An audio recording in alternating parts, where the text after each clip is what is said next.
묵상 2025년 12월 20일 토요일 아침입니다. 오늘은 전서 7장 15절로 18절 말씀을 통해서 그래도 난 길 대신 예수님, 이런 제목으로 말씀 묵상의 은혜를 나누겠습니다. 어제 한 해를 마감하는 웨이브리지 플랫폼 이사회가 있었습니다. 올 한 해 성과가 별로 없는 순간이었지만 우리는 한 사람을 세웠고 소중한 것을 배웠다라고 하는 결론을 내리면서 즐겁게 마감을 했습니다. 그렇게 사무실로 돌아가려고 하는데 핸드폰이 없어진 것입니다. 식당에 핸드폰을 두고 왔는데 제가 식당을 잘 모르는 곳이라서 핸드폰이 없으니 어떻게 연락을 할 방법도 없고 또 찾아갈 방법도 없고 정말 핸드폰 하나 없는 게 얼마나 난감한 일인지를 그렇게 순간적이나마 경험했습니다. 가까스로 함께한 우리 송 대표님이 도움을 받아서 핸드폰을 찾아서 돌아오면서 이제 그 천국 환송의 자리에 참석하려고 했는데 또 그것을 제가 일정을 착오해가지고 이미 발인한 장례식장 천국 환송의 자리라서 참 난감했던 그런 하루였습니다. 어찌어찌 사역을 마치고 돌아와서 금요 기도회를 마치고 나니까 온몸이 파김치가 되어서 정말 쓰러질 듯 잠들었던 하루였던 것 같습니다. 감사한 것은 깊은 잠을 잘 수 있었다는 거죠. 오늘 주님 어떤 말씀으로 인도하실까? 오늘 본문 16, 17절에 이런 말씀이 나와요. 지나치게 악인이 되지도 말며 지나치게 지혜자가 되지 말라. 어찌하든지 스스로 패망하게 하겠느냐.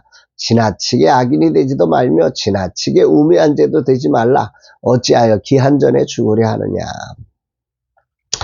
본문을 이렇게 읽으면서 묵상하다 보니까 군대 생활에 언뜻 군대 생활을 하면서 들었던 아주 많이 들었던 속담 같은 이야기가 생각납니다. 앞에 서지도 말고 뒤에 서지도 말고 중간만 해, 뭐 이런 이야기 여러분들도 많이 들어봤을 겁니다. 그러나 오늘 본문 전도서에 나오는 전도자가 외치는 말씀은 그거하고는 아무 상관이 없습니다. 오히려 우리가 사는 세상은 부조리와 불공평이 존재하기에 의로우면 복을 받는다, 악하면 심판을 받는다는 이런 어떤 계산기적 사고로 인생을 살아가면 안 된다, 이런 얘기를 하는 겁니다. 내가 이렇게 살았으니 이런 결과가 나와야 하는데 왜 이래? 이런 그 정말 어처구니 없는 현실을 우리가 경험하게 되고, 그래서 그런 사고 안에 갇힌 사람들은 이 땅에서 고통하게 될 거다. 그러지 마라. 이 얘기가 오늘 본문의 핵심입니다.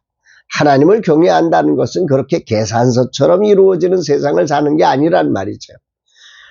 계산서처럼 벌어지지 않지만 이해되지 않는 순간이 다가와도 하나님을 경외함으로 믿음으로 그날을 살아내라, 이렇게 말씀하는 겁니다. 그래서 18절에 이렇게 결론을 내리죠. 너는 이것도 잡으며 저것에서도 내 손을 놓지 아니하는 것이 좋으니 하나님을 경외하는 자는 이 모든 일에서 벗어날 것임이니라. 본문이 말하려고 하는 것은 의로움과 지혜를 붙들고 살아가야 한다. 그러나 그 결과까지 우리가 지고 그 결과가 나와야 한다고 이렇게 살지는 말아라. 도리어 내 뜻대로 되어지지 않는 날에도 낙심하지 말고 하나님을 경외하는 믿음을 지속하며 견뎌내라.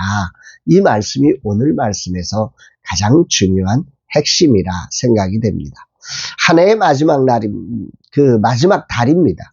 지난달부터 시작된 재정의 모자람은 오히려 더 심각해졌습니다. 한 달을 지내며 더 심각해졌습니다. 또 내 주변에 신실한 이들이 아픔으로 고통하고 있어 참 마음이 쓰입니다. 기도하는데 빨리 치유되지 않고 빨리 어떤 결과가 나오지 않고 있습니다. 또 어떤 문제를 기도 제목을 받아서 계속 기도하는데 문제가 빨리 해결되지 않고 계속 해를 넘어가고 있습니다. 이런 일들이 우리가 살아가는 해 아래 살아가는 삶이지요. 왜 이럴까? 이해되지 않는 이런 현실 앞에 우리는 늘 서게 된다는 것입니다. 이날 주님은 여호와를 경외하며 모든 일에서 벗어날 수 있다, 이렇게 말씀하는데 이 말씀은 여호와를 경외하면 모든 문제가 해결된다, 그런 이야기가 아닙니다. 하나님을 경외하는 사람은 세상이 던지는 이 평가와 계산에 갇히지 않고 하나님 앞에 설 수 있다. 거기에 자유할 수 있다. 이런 말씀이죠. 당장 저는 오늘 사례비를 지불해야 하는 날입니다. 20일 날이 사례비를 지불하는 날입니다. 이런 결과 앞에 수많은 질문과 안타까움이 올라올 수밖에 없는 거죠. 휘청거립니다. 열심히 살아도 소용없어. 그저 적당히 살면 되지. 그런 선택을 하지 않았다면 괜찮을 텐데 뭐 이런 유혹의 외침이 올라옵니다. 그러나 전도자는 하나님을 경외하는 삶이라고 하는 것은 이런 외침에서 벗어난다고 합니다. 결과를 붙들지 않고 하나님을 신뢰하며 겸손히 이런 결과를 만나게 하신 왕 되신 하나님 앞에 이 모든 상황을 아뢰는 거지요. 지난 한 달도 사례비 없는 삶을 우리는 멋지게 살아왔습니다. 우리 주님이 허락한 상황을 따르는 자고 주어진 이 환경이 주님이 만드신 길임을 믿고 큰번달도 그렇게 하나님을 경외하며 살아가려고 합니다. 감옥에서 외친 바울의 고백이 되새겨집니다. 아무것도 염려하지 말고 오직 기도와 간구로 너희 구할 것을 감사함으로 하나님께 아뢰라. 그리하면 모든 지각에 뛰어난 하나님의 평강이 너희 마음과 생각을 지키시리라. 신앙생활은 그런 것 같습니다. 답을 찾는 여정이 아니라 예수님은 답이 아니셨어요. 길이신 주님으로 오셨어요.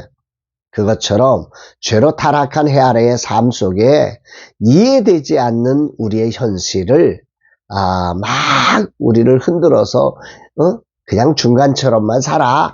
이런 적당한 타협을 하게 하는 이 세상의 한가운데서 그럼에도 길 대신 예수님처럼 그 길을 따르는 자로 살아가는 것이 진정한 여호와를 경외하는 자의 삶이다 말씀하는 것 같습니다. 문득 믿음의 선배이고 제가 목회를 처음 목사 안수를 받을 때 설교했던 이 사도행전 20장 20절의 말씀이 늘 기억이 됩니다. 사도 바울은 환난과 핍박이 나를 기다리는 그 예루살렘으로 가는 길, 정말 하나님의 사명을 따라서 그 예루살렘을 구제할 헌금을 가지고 가야 하는데 여러 상황 속에 많은 사람들이 글로 가면 당신에게 환난과 핍박이 기다리고 있습니다. 협박하고 가지 않도록 붙잡고 하는 이 상황 속에 사도 바울은 이렇게 고백하지요. 나의 달려갈 길과 주 예수께 받은 사명 곧 이 복음 증언하는 일을 마치려 하면은 나의 생명을 조금 더 귀한 것으로 여기지 않는다.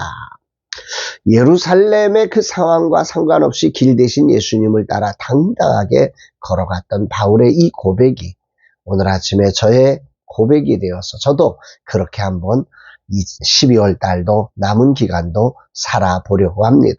주님, 나는 오늘도 나의 왕이 되신 주님을 믿습니다. 그리고 이해할 수 없지만 나는 이 길을 하나님을 경외하며 길 대신 주님을 따라가겠습니다. 내 힘으로는 감당할 수 없지만 그러나 주님을 붙들고 따르겠습니다. 주님 인도하옵소서 고백합니다. 사랑하는 여러분, 하나님을 경외한다는 믿음은 뭘까요?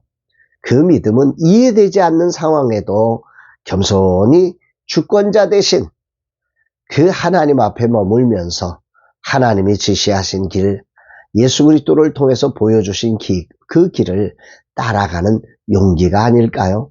이런 믿음의 거룩한 삶이 12월 이제 얼마 남지 않는 이 한 달을 그리고 성탄의 계절을 멋지게 살아가는 하나님을 경외하는 저와 여러분의 삶 되기를 주의 이름으로 축복합니다.